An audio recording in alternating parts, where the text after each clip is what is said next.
Hello everyone, this is Clossi, and welcome to Daily Game Review number 63. Today we have Raein 18Q versus Takashimaya. Hope I pronounced that correctly. 15Q. 18Q versus 15Q. So we are going to look at how they apply the basics, if they understand the basics, and what they can do to improve themselves. So let's go ahead and start and look at the game. Alright, we got a near and save versus a dual 3-4s. Normally you don't play this 3-4. It's not bad. Well, it's just not recommended because it gives your opponent a perfect approach. Here, black can approach with support at white's 3-4 stone and have a perfect move. Normally you don't want to give your opponent a perfect move, so normally we don't play that way. You could consider this. This is an opening that has been experimented with and tried, so maybe you can look at some variations with this, or you can play a star point 3-4 combination. All right, so black chooses to play this way. Black, the direction you want to go is here to work with your stone, because in the opening, you want combinations. So you can simply play this way and play high since you have support, and now you can see a very nice combination for black on the top. So in the opening, it's about combinations and making your stones work together or stopping your opponent's combinations. So make sure that that's what your goal is and what you're looking for, as well as answering the questions. All right, so we play this Joseki, which is a little complicated for 15 Qs and 18 Qs, and I think you don't know it because this is not the move. This is the move. Almost every variation, this is the move. So I think you need to look it up and study it, and it's very complicated, so I wouldn't recommend playing this until maybe single digit Q because so many variations and so many ways to mess this up that maybe it's a little too dangerous right now. However, if you want to play it, I won't say don't play it. I'm not going to say that. I'm saying study it first. You need to understand the variations, how to play them, and what the different variations are before you play something like this, because it's a little complicated and very easy to mess up. And if you mess it up, it's going to be a very nice result for your opponent. However, if you study it and learn it and your opponents don't know it, then it could be a very nice result for you. So the avalanche, this is also called the avalanche Joseki. This is something that actually the idea is when you want to face this direction on the left instead of the top. So I still think the Joseki choice should have been the other one, even if you want to play this one. But this one locally isn't bad, but globally I think it's the wrong direction. However, playing this one, you're just going to get cut, and it's going to be a little difficult for you. All right, so your opponent gets a good result in the corner, so that means black must stop. Here, you want to just go ahead and defend. You have 3 stones, so you want to normally jump over 1, 2, 3, 4, and jump right here. Seems okay. You could also consider going one further to help the corner, but normally you want to go 4. Since you have support, normally you want to go like high, but in this case it looks a little strange because there's invasion points right here, an invasion point right here, so I'd still go low. However, this shape isn't perfect because white can still play a shoulder hit to push you down, so you hardly have any influence locally. Maybe you could even consider going here, and then when white goes in, you can attack. It's a little close to your thickness, but maybe it's okay. However, that is me trying to justify what to play with a bad shape and a bad combination. Therefore, I think the thing you should take from this is play the proper Joseki and study the Joseki before you try playing it in a game. Also, play the right direction. You want to play on the top side to make your combination, not the left side. For that corner, anyway. All right, so black plays one more. White defends. And black plays an approach. However, there's a couple things we need to note, black. First, where's my weakness? This is not thickness if it's not alive. So you need that extension, and now you could go here for sure, or maybe you can go here and try and attack white if he comes in. However, you need to give this an extension. Without an extension, this thing will have no support, and if you do something else, white can easily come in and attack your thickness, and now it's a weak group. Even if black plays this way, white comes up. Now you can see black is getting weaker and weaker and weaker because once white gains some stones around this area with some variation, white can then start surrounding and attacking it. And now you can see white's getting the influence instead of black. So go ahead and defend your weakness first. Now let's look at the issue of this move. This move is a one space away approach. Normally it's okay. However, you're approaching from the wrong side. You want to approach from the side that stops the Shamari. This is the side you want to approach. However, I understand that maybe you wanted to play the bottom side because it's more open than the left side. Well, in this case, then maybe your idea is correct. However, the approach from this side is a 2-space, because if we play a 1-space, white can simply pincer like this, and we don't have a very great follow-up like we normally do. So this is a little too close. Also, if white chooses to make a Shamari and you 2-space jump back, then white can also pincer and attack these 2 stones. Therefore, in this case, it's too close to thickness and the variations aren't super great for black. So normally if you approach from this side, it's a 2-space instead of a 1-space. Okay, so you played here. White did do that. No, white did this. An attachment, white, you don't want to attach to single stones because it'll make them stronger. You could have got a little advantage here. However, in this case, you are making black stronger, and now black will be able to easily deal with the stone.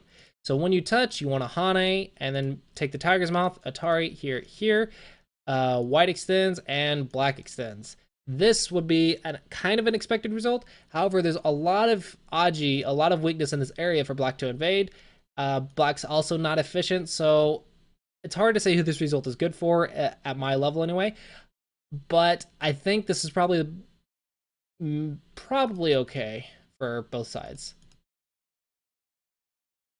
All right, let's look at a little bit more, because I'm not convinced that this is the only variation. Black could also consider doing this, putting some influence. Perhaps that's okay.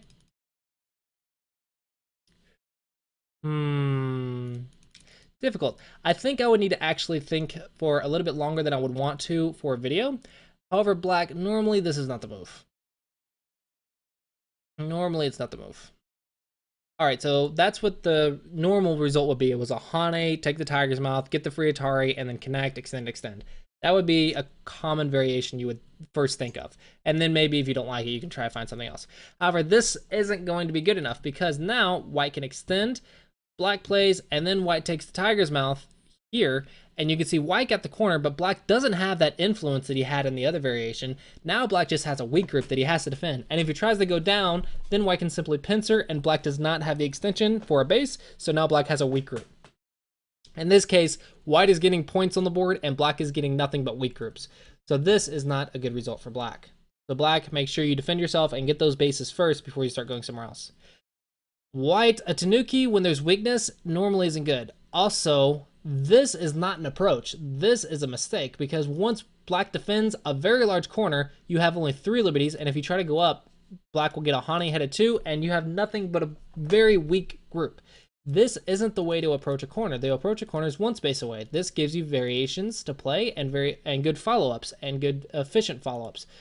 But this is going to be very inefficient for you and a good result for black, because black will be able to surround, attack you, take advantage of your shape, and just gain profit locally, and you're going to be very inefficient, and black is going to be extra efficient. So black is going to get way more than white locally.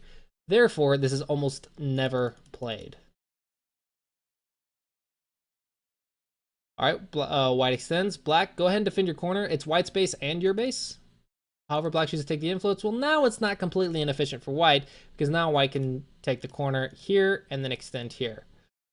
Here, you want a 1 space, because if you 2 space, maybe there's a double Hane, because you have bad liberties. Maybe not immediately, but the shape is not good for white. So normally you want a 1 space when you're worried about liberties. Also, exchange here and Sente first, and then 1 space. That way, your base is a lot more efficient. Now black, you also have an inefficient shape, because now you have a thickness without an extension once again, so you don't have points yet, and white just took your corner for free. All right, black, you're getting influence. You can get a little bit stronger influence by playing this way, because now it's a lot more solid, and white has to defend, and then you can play the double Hane. White defends, you defend. Or you can even say, okay, I got enough in that corner, so I'm going to extend now because I want my extension. This is important. I guess if you're going to play that, then don't even worry about it. But getting that extension is very important, black, because without that extension, your wall is going to be nothing but a weak group. So don't forget those extensions. This is a little loose, because now white can Hane and then potentially cut because black only has 3 liberties. When black has bad liberties, well, then things can go wrong. Now, I'm not saying the cut works immediately because it looks like there's some questions about it. However, you can see that it's a lot weaker than if you had just had a solid wall. So I did do this and extended like this. Now I'm pretty sure the cut does something. Now I'm pretty sure the cut works. All right, now white chose to go this way. White, you should be looking at the right side now because you're pretty much alive. So I would start looking at destroying the right side and making the wall completely pointless because this wall is pointless. Now you need to make this wall pointless.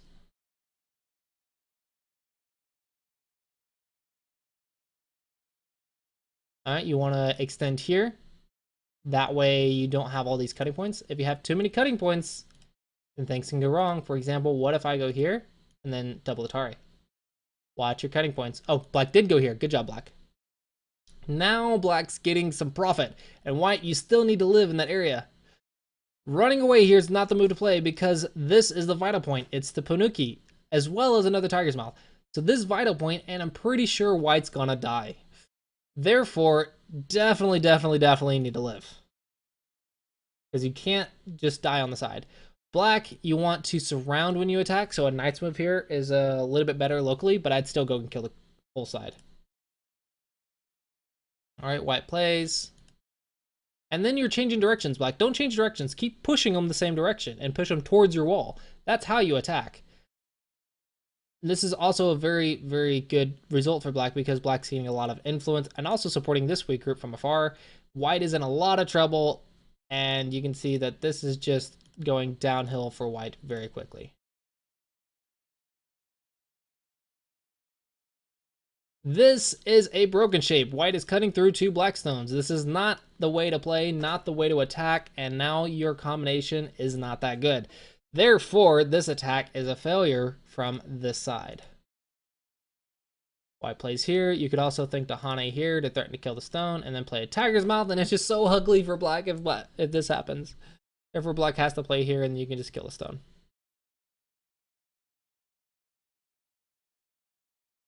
Black, don't push a diagonal. Pushing a diagonal is normally not recommended due to the fact that you're just helping white connect.